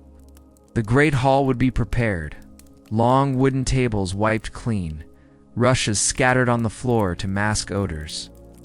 Servants moved quickly, bringing in trays and pitchers. Meals were multi-course affairs, but the dishes themselves were not what we would call balanced. Salt was used generously. Sugar, when available, was treasured and added even to savory dishes. And yet, the richness took a toll. Gout was not uncommon, a condition so closely associated with the wealthy. It was once called the rich man's disease. Obesity wasn't necessarily looked down upon. In some circles, it was seen as a sign of abundance and power. Forks were rare, even frowned upon in some places, seen as foreign or unnecessary. Most food was eaten with fingers, clean or otherwise. Hands were wiped on cloths, or sometimes on the rushes at their feet. Bowls were passed, platters shared. Bread was torn rather than sliced. It was not a private affair. It was communal. Lively, they were about rhythm and rank. Who ate what? Who sat where? Who was served first? Who had to wait? And another rich, exhausting, unbalanced feast became a memory softened by the quiet of the stone walls. The food filled bellies, yes, but more than that, it filled roles. It reminded everyone of their place. But like much of noble life, appearance was a performance. The wealthier the noble, the more layers they wore. Undergarments made of linen, one of the few breathable and washable fabrics available, were the foundation. These would be worn close to the skin, absorbing sweat and oils, because outer garments were rarely cleaned. On top of linen came wool, velvet, brocade, or silk materials that looked grand in candlelight but could feel stiff, heavy. And unyielding beneath the elegant surface was a routine of discomfort. Constraint, and often not quite the cleanliness the fabrics implied. And at times, but digestion was rarely smooth. The body struggled under the weight of constant meat, grease, and spice. Remedies were taken, herbal tonics, infusions, purgatives.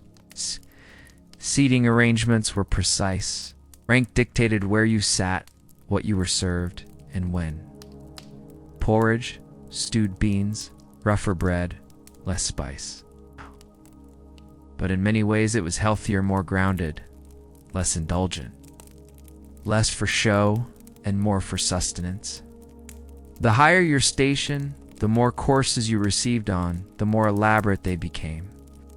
At the top table, dishes might include swan, peacock, or porpoise. Sometimes the presentation mattered more than the taste. A pie might open to release live birds. A roast might be decorated with gold leaf. Food was power made visible, not because the food was poisoned, but because it was too much. Utensils were few, knives were shared, spoons were personal. There was order, of course. For servants, meals were taken afterward, in smaller rooms, with simpler fare. Evening meals, if served, were lighter. Bit of bread, leftovers, a small bowl of broth.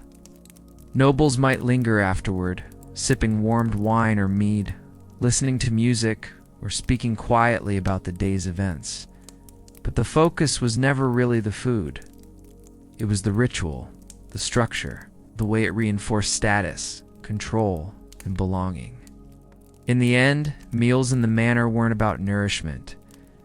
And as the candles burned lower and the trays were cleared, the cold returned. The hearth dimmed. The chatter faded. At a glance, a noble's clothing might seem the one indulgence they could truly enjoy. Vivid silks, intricate embroidery, long trailing sleeves, gleaming jewelry. Dressing wasn't simple. It took time. It took help. The weight alone was burdensome. Cloaks were lined with fur. Not for fashion, but warmth castles were cold. Tunics might drag across floors. Hats and hoods added heat, but not always comfort. Shoes were pointed, sometimes absurdly so, and difficult to walk in over cobbled stone or muddy paths. To appear graceful in these clothes took training. To move in them without stumbling took effort. As for cleanliness, the illusion exceeded the reality. Full-body bathing was infrequent, not because people were unaware of hygiene, but because hot water was a luxury. Drawing a bath took time, labor, and fuel. Her shoes might lift her several inches above the ground on wooden platforms meant to keep the mud at bay. Embroidery still dug into the skin, perfume faded, feet swelled in tight shoes. But the point wasn't as it was display, to be seen as refined, to be admired from a distance. These choices weren't just aesthetic, they were symbolic. They showed you were above manual work, so far above it, in fact, that you could barely walk. A bathhouse might be shared, and privacy was minimal. Even in private quarters, a bath was more symbolic than frequent. Nobles might bathe a few times a year, if that. Instead, they relied on linen. Changing undergarments regularly was considered a way to maintain freshness. Combing was more common than washing. Lice were a frequent problem, though discreetly managed. A fine-tooth comb, often made of bone, might be used daily. Perfumed gloves were worn to keep hands smelling sweet. Even purses and pouches were often scented, stuffed with dried lavender or clove. Scented oils and powders were used liberally, especially among women. To be elegant was to look untouched by labor, even if the castle stank of damp stone and rushes. Even if your garments carried a month's worth of dinners in their seams. Silk didn't mean soft. Brocade didn't mean clean. Fashion was a signal of wealth, not comfort. A mixture of herbs and crushed flowers might be rubbed into the scalp or dabbed at the wrists. Musk, ambergris, or rosewater, depending on status and supply, covered the human smells that came from rarely washed garments and tightly laced layers. Hair was kept long for men and women alike, often hidden beneath veils, hoods, or caps. Dirt, smoke, sweat, these were part of the background, the texture of daily life. What mattered was how well you concealed them. And maintaining that illusion meant sacrifice. Corsets and bodices could constrict breathing. Long sleeves could catch fire if you weren't careful near the hearth. Jewels were sewn onto garments, not for security, but because it was the only way to wear them all at once. And changing for every occasion: morning, prayer, supper. Guests meant standing still for long stretches while others fastened, adjusted, and pinned. Women, in particular, bore the brunt of elegance. A noblewoman's gown might weigh 20 pounds. Her headdress could reach the height of her arm. The irony was that all this effort did little to make one feel better. Wool still itched. And yet, in the quiet moments when the hall emptied, when the sleeves were unpinned and the pins removed, when the servants turned away, many nobles sighed with relief. The illusion of elegance dropped. They scratched their arms, tugged at damp collars, rubbed their feet. In the medieval world, nothing said power quite like suffering silently under silk. You were someone's heir. That meant everything you did, from whom you married to how you spoke at table, was shaped by duty. And for a few minutes, they simply existed beneath the layers. Alliances were crafted through marriage, sealed by contracts, and reinforced by offspring. Love, in the romantic sense, was rarely a factor, inherited not just his father's sword, but his debts, his enemies, his unresolved disputes. A poorly made match by an ancestor might become his lifelong problem. Daughters rarely inherited, unless no male heir remained, and even then, their control was often temporary or contested. Land could be divided, yes, but that weakened power. Keeping estates intact meant choosing one art and carefully arranging the lives of everyone else. A feud from 2 generations ago might flare up during his first year as lord. What mattered was blood, whose blood flowed through whom, and what that blood was worth in acres and allegiance. Some lived in quiet frustration with neither land nor authority. They existed in the shadow of the firstborn, often waiting for an opportunity that never arrived. The next morning, they would dress again, powder again, walk stiffly again, because to rule was to be seen. To lead was to look the part. A daughter might be promised to a man decades her senior, if it meant gaining a valuable alliance. They had influence, yes, but it was often behind curtains and beneath pleasantries. A woman might advise her husband, negotiate on his behalf, or even rule in his absence, but she did so carefully. A misstep could lead to scandal or exile, or worse. A second son might be wed to a dower-rich cousin to consolidate estates. And even after marriage, affection was optional. What mattered was fertility. Land needed heirs. Titles needed continuity. To be born into a noble family was not just to inherit land or wealthy, was to inherit a web of expectations. Politics didn't happen in parliaments or behind closed doors. It happened over dinner, in whispered hallways, during hunts, in the silences between toasts. Marriages were arranged early, sometimes in infancy. Betrothals could be set by fathers or guardians, based not on affection, but on opportunity. For noble women, the burden was often heavier. Once married, their purpose was to bear children, especially sons, and to manage a household that was both social theater and logistical machine. Men, too, lived under weight. The eldest son was trained not just to fight or manage land, but to carry legacy. And the younger sons, their futures were narrower. Some entered the church. Some served in the military. Inheritance laws were strict. Primogeniture ruled in many regions, everything to the first son. The pressure to produce an heir loomed over every marriage. A noble couple without children, especially without sons, was seen as vulnerable. Rumors could swirl. Was the fault hers or his? A noble's personal life was also their political life.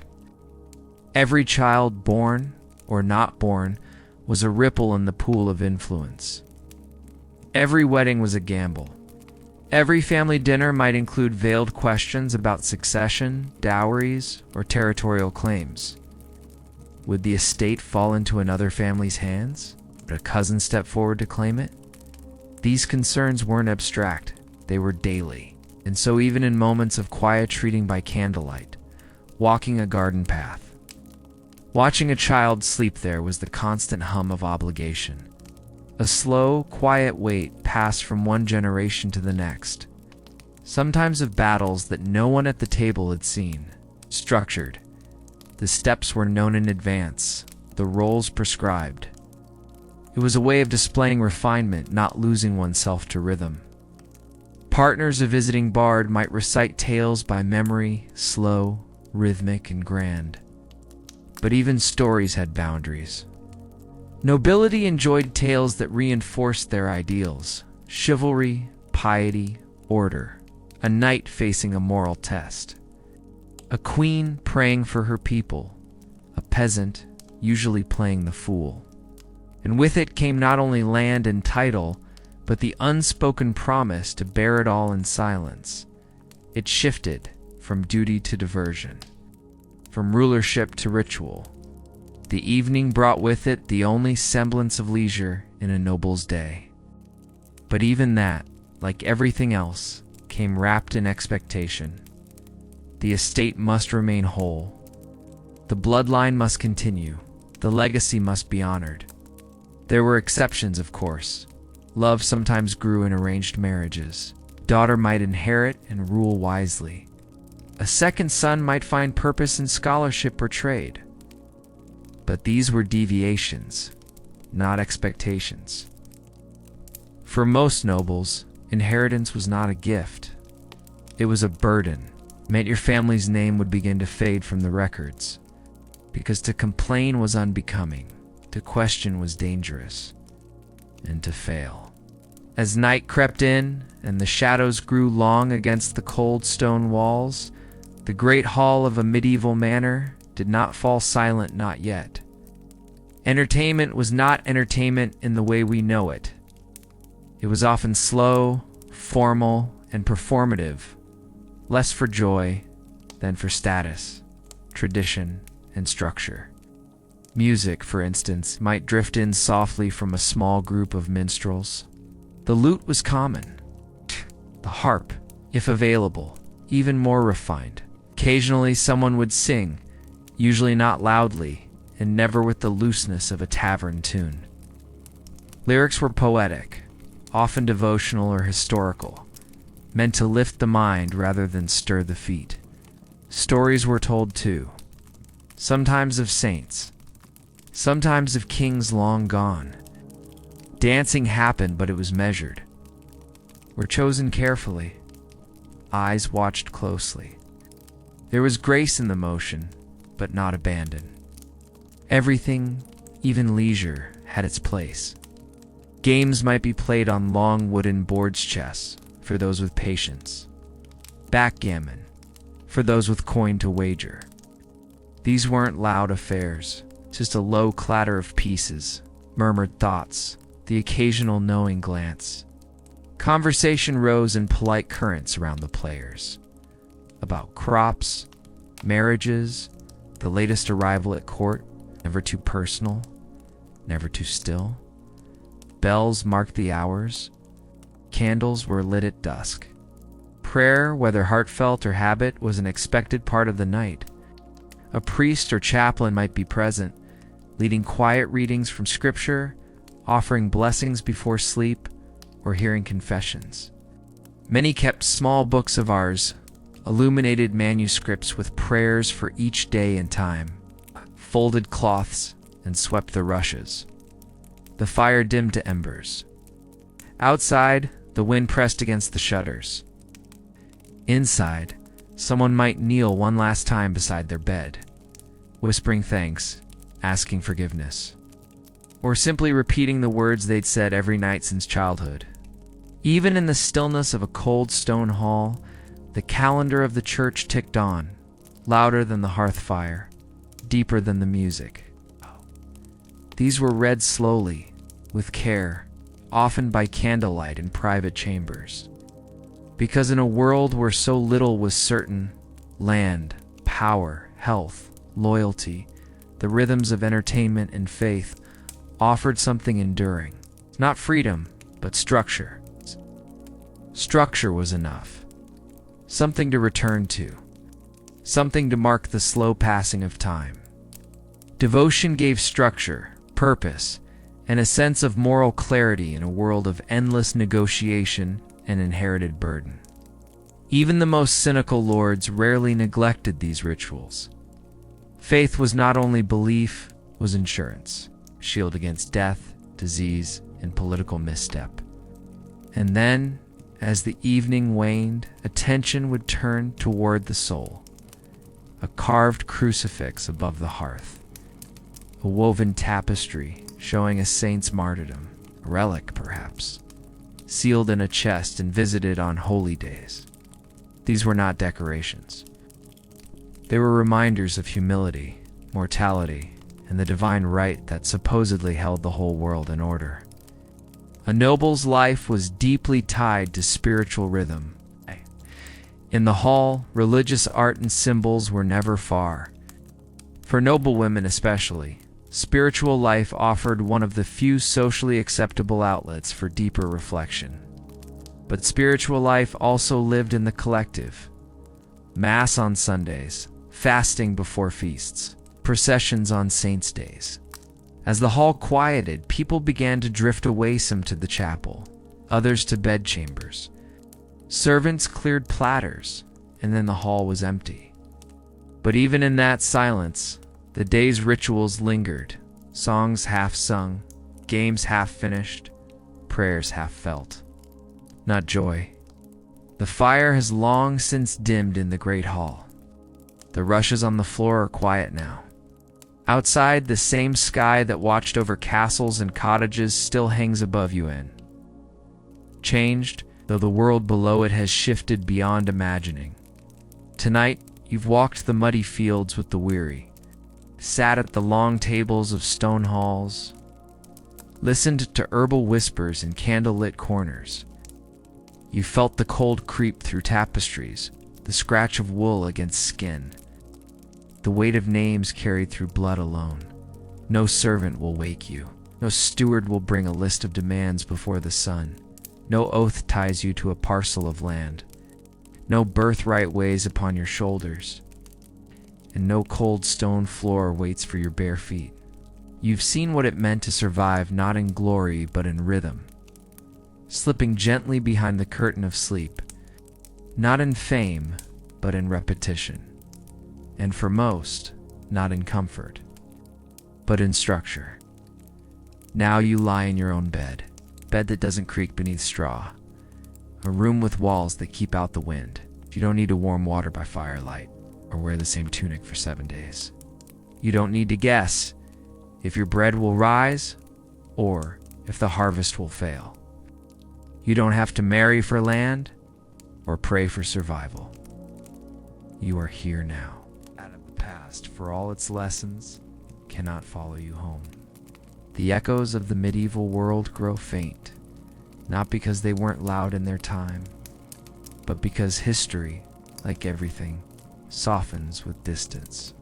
The swords have rusted, the banners have fallen, dust has settled on stories that once changed lives, and now they're just whispers.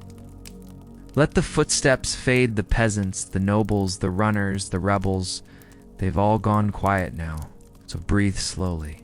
Let go of the torchlit halls and frost-covered fields. It's just you and the softness of your bed, the stillness of this room, the quiet rustling of a world that once was. You're safe, you're warm, you're home, and history can wait until morning.